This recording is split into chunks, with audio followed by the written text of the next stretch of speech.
All right, so today is Monday, October 21st. Let me change our scale here. So 10/21, 2019.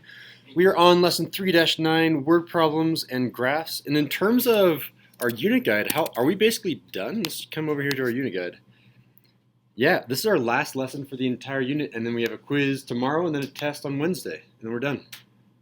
So just to give you guys a heads up. All right. That's inaccurate. Oh yeah, I need to erase that and redo it. That's from last week. Thank you, I can fix that. So, our objective, who can read it?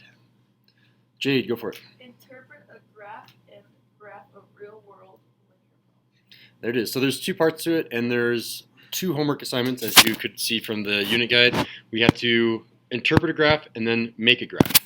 So the first half, the first side is just interpreting a graph. The last two sides are making a graph, which is why you guys all have rulers on you. Oh no. Ashley, can you please give everyone 70 XP? I already see an error right here. That should be example number 4. Yikes. I hate it when I do that. But anyway, so it's the same strategies we had from last lesson. You need to look at the units, and that will really help you on what you're trying to do, at least for the first half. The second half, it's just kind of got to figure it out. So example number 1, I'll read because it's nice and short. Mr. Brown is growing another awesome beard. The length of his beard as a function of time is graphed below. So we see on the left-hand side, on the y-axis, we have his beard length in inches.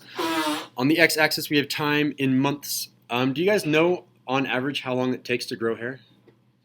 Well, you're about to figure this out, because I actually looked all these questions, every single one of these questions I looked online to make them as accurate as possible. So when we talk about Wyatt and he's scuba diving, this is exactly how fast you're supposed to rise when you're scuba diving. So if you ever don't know something, Mr. Sindel will be giving you accurate information today.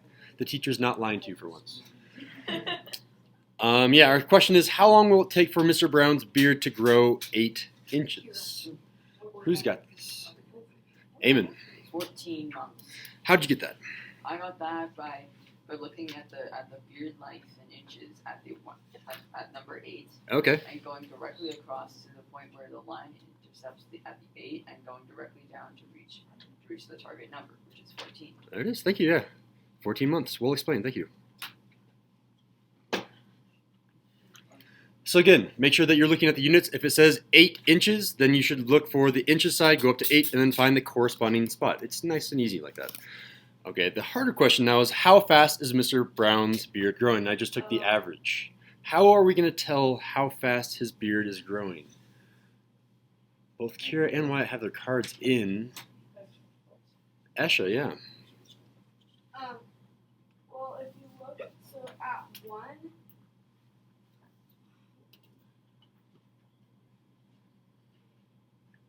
so it's if you look at number 2 and you follow it to the line and then you go down, it's at 2. And if you go to 3 and you follow the line and go down, it's at 4. So basically,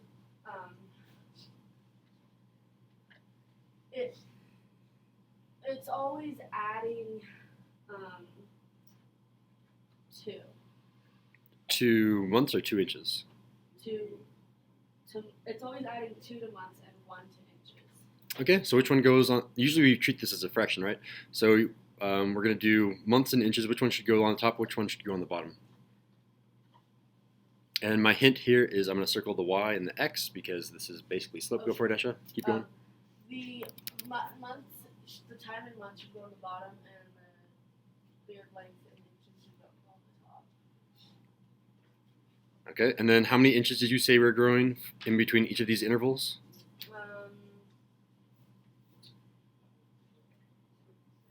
2, or no, 1, because it's beard length in inches is 1 inch. Okay, 1 inch per how many months? 2. There it is, 1 inch every 2 months. That's perfectly fine. You could say 1 inch every 2 months. Another way of saying this is you could make it so it's only 1 month on the bottom. Can someone else convert this? If it was only 1 month on the bottom, how many inches do I go every 1 month? Who sells their card? Charles? 0.5 every 1 month. There it is. So there's 2 ways of saying this, and I think both of these are more or less correct. But yeah, so if you think about your hair length, maybe if you're going to have just hair on your head, or if you're going to have a beard or wherever, usually hair grows about half an inch every month, which means in an entire year, your hair will grow, shout it out. How many inches? 6 inches. 6 inches, yeah. Kind of cool to know. So if you ever see like Locks for Love or whatever that program is where you have to donate hair and the hair is like 12 inches long, that took 2 years to grow. Anyway, let's go on to example number 2. We're talking about Charles now. Okay, so I guess I should let you guys read. We need more people to get XP. Who wants to read? Ulysses, go for it. Charles is paying the lake from the top of Green Mountain to Green Lake. The altitude above the lake as a fraction of time is graphed below. There it is. So, and again, I'm trying to be as accurate as possible. So, this question is just Googled. But when will Charles arrive at June Lake is our question. How are we going to figure that out? I see 2 hands. Wyatt, talk to me. Okay, so if you're looking at the y-axis, it's altitude above June Lake, so you're going to want to try and find when that's 0 feet above June Lake, because that'll mean that it's at June Lake. So you're going to want to look at the x-intercept, and as you can see, it's right in between the numbers 22 and 24, so I think he arrived at about 23 minutes. There it is. 23 minutes.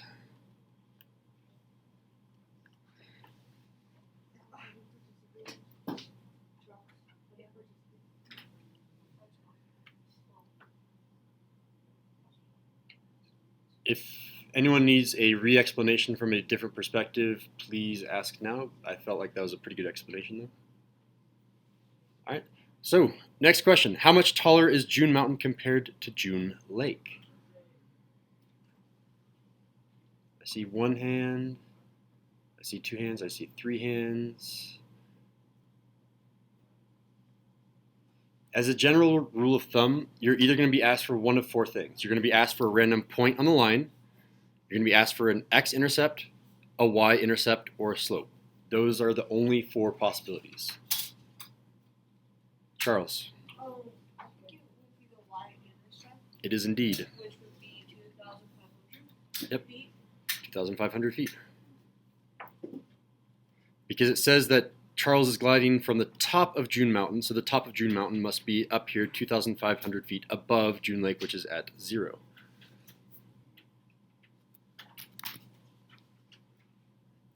Questions?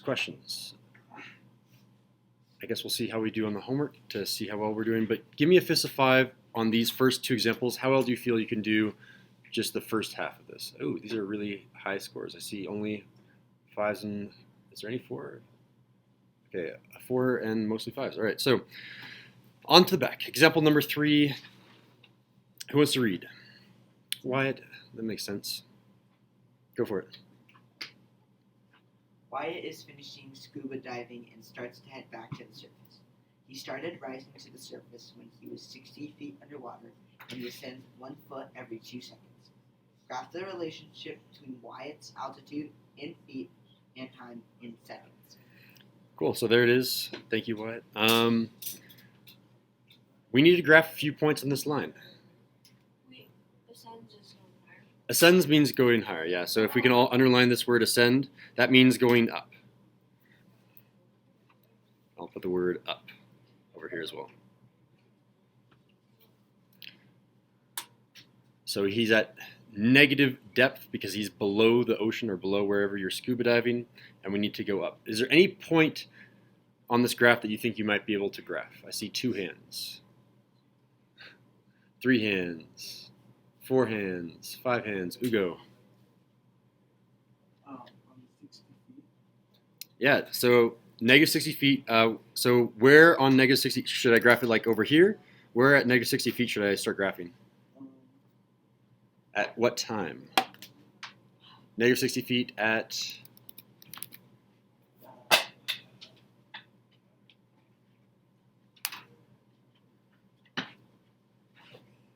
If he hasn't started ascending yet, then we shouldn't have any time yet, right? So it should be time equals 0. So how would you describe where that is? On the y-axis, yeah, there it is. Everyone graph Ugo's point right here at 0, negative 60.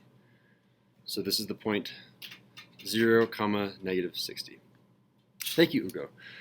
All right, so we've used this information up. You're kind of looking for the numbers. We've used the fact that he's 60 feet underwater. 60 feet underwater, you've used that. Now we need to use the other number. He ascends 1 foot every 2 seconds. How are we going to use that information to make another point? We need at least 2 points to make a line. Hopefully you can make more than 2 points to have a very accurate line, though.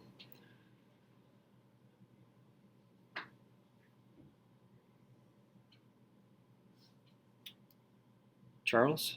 Well, you could graph 1 foot, so like to the point, so two seconds, so to the right 2, and then up 1, and then you can just do that repeatedly anytime.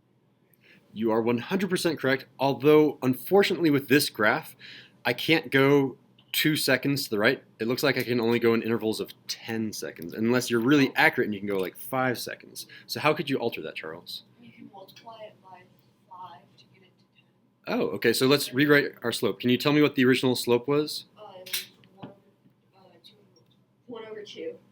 Yeah, 1 foot per 2 seconds. And you said multiply by 5 over 5, and we get You would get 5 over 10. 5 feet every 10 seconds. All right, thank you, Charles. And how is that, to kind of finish it off, Charles? What is the next point that I'm going to graph then?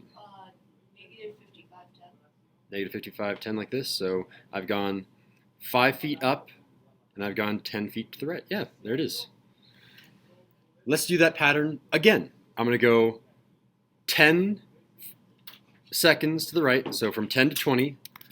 So I've gone 10 seconds to the right, and I'm going to go 5 feet up, so from negative 55 to negative 50, and I get this point. And you can see the pattern here. It's on each of these lattice points in a nice straight line.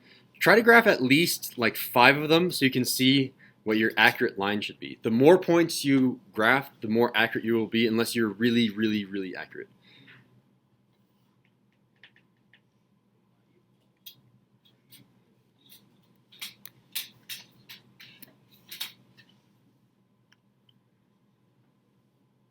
And actually, it doesn't make sense for my graph to go, unless you're like a dolphin, Wyatt, and you can like jump above the water. Your graph should end down here at the x-axis.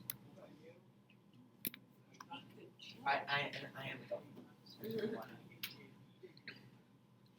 Cool. So if you have a graph that intersects the y-axis at negative 60 and intersects the x-axis at 120, 0, then you have the correct graph. And this is the general rule of thumb when you're scuba diving. Every 60 seconds, every minute, you're only allowed to go up 30 feet. And that's to avoid the bends.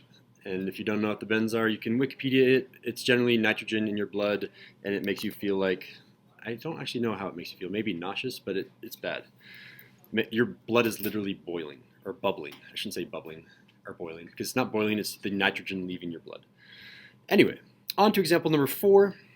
Or does anyone need to shout at me because I went too fast? Everyone sees the graph, we're good, we're good. All right, on to example number 4. I need another reader.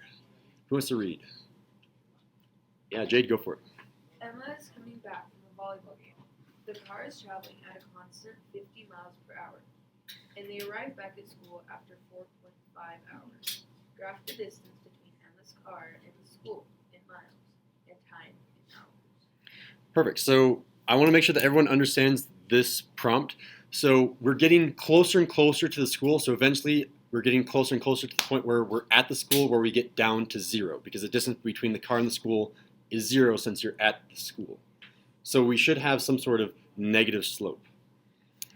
All right, it seems like we're kind of lacking information, but we do have 2 pieces of information, which means we should be able to get 2 points to make a line. A line is defined by 2 points, 50 miles per hour and 4.5 hours, so somehow use those 2 pieces of information to make 2 points. I think the best place to start is here. We arrive back at school after 4.5 hours. And if you are questioning, well, Mr. Snell, how do you know to start there instead of the 50? And it's just by experience. You're going to have to do these problems over and over to the point where you're like, oh, I can't use slope until I have another point. 4.5 hours is a point. 50 miles per hour is a slope. You usually can't use slope until you have a point. So how am I going to convert this arriving back at school after 4.5 hours to a point on the graph? I see 2 hands. I see 3 hands. 4 hands. Still not everyone has participated today. We'll give it to Esha. Well, this is, I think you would, 4.5, to mark that, wouldn't it be on the x-axis? It's on the x-axis in between 5 and 4. Yep, right here. 4 and 5. Is that where oh, you wanted the point to go right there? Right here? Well, I tried that though and it didn't work because I put the point there and I put it on 50 and it didn't have a constant, so I don't know. Okay, so you still get your participation points. Kira, help us out. Okay. Shouldn't it go in 1 hour? They're 50 miles away, so you put it like right. See, there's like a perfect square. Right, go down more. No, Down. So go. Oh, yeah. Right here? Over to 1. Nope.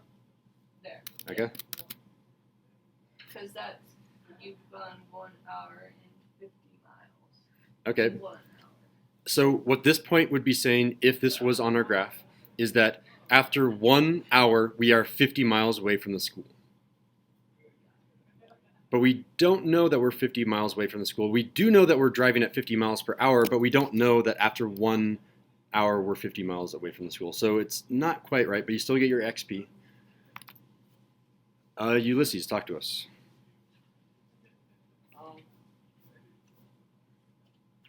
So like, I put like in the middle of 4.5, like in between those. Okay. Like at 5, it's 250, like for like every 50 miles every hour, and like for 4.5, I got like 225. 225, like you have a Yeah, point right here? that's what I Okay. Wyatt. Okay, so if we're talking about Emma's coming back from a volleyball game, and she arrives at the school after 4.5 hours in the car. So we're talking about when she's at school. So the y-axis is the distance between the car and the school. So we're talking about when that is 0. So it'd be 4.5, that 4.5 point at 0, and that. And if you're traveling at 50 miles an hour, and that's 4.5 hours, then if you're traveling 4 hours and it's 50 miles per 1 hour, then you just do 50 times 4, which is 200, and then it's another half hour. So half of 50 would be 25. So it'd be another point would be at 225 on the y-axis, because that's how far away you are from school in miles, and then you just graph a line through those points. All right, so Wyatt has it correct, and I can explain it another way. Yes. So the main thing to know is that after 4.5 hours, we are back at the school, which means after 4.5 hours right here, we have a distance of 0 in between the car and the school, which means this is a point. I'll say that one more time. After 4.5 hours, we are at the school, which means the distance between the car and the school is 0. 4.5, comma 0. The 0 is the distance between the car and the school. 4.5 is the time. This is definitely a point on the graph. From there, we can use the rate 50 miles per hour and then track backwards. 50 miles per hour means, well, if I go backwards 1 hour to 3.5, I need to go up 50 miles. So my next point on my graph is 3.5, comma 50. After another hour, I move another 50 miles, which means I move up to 100 miles. After another hour, since I'm moving at 50 miles per hour, every 1 hour I move 50 miles, and I go to 1.5, and I go another 50 to come up to 150 miles. You continue this pattern until something weird happens where I can't move another 1 hour. I can only move half an hour, and this is exactly what Wyatt was saying too. We now have to move backwards half an hour.